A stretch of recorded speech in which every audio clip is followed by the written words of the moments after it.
সন্তানের মর্মান্তিক মৃত্যুতে কান্নায় ভেঙে পড়েন বাবা মা। সড়ক দুর্ঘটনা কেড়ে নিল 4 শিশুর প্রাণ।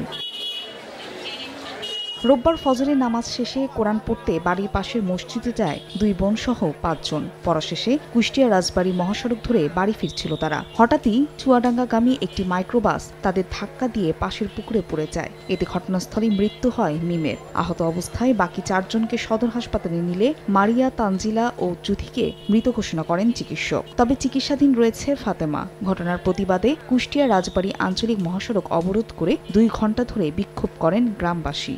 জোরে আওয়াজ হয়েছে। আওয়াজ হওয়ার পরে রাস্তায় দৌড়ে আইছি আমি।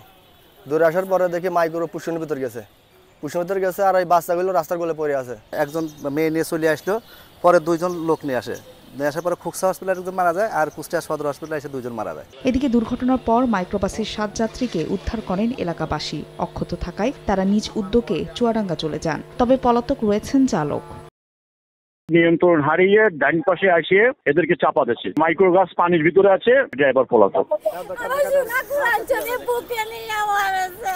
নিহতদের মধ্যে 2 বোন মারিয়া ও তানজিলা মির্জাপুর মাধ্যমিক বিদ্যালয়ের 7ম শ্রেণী এবং জুথি ও মিম 5ম শ্রেণীর শিক্ষার্থী ছিল। সময় সংবাদ, কুষ্টিয়া।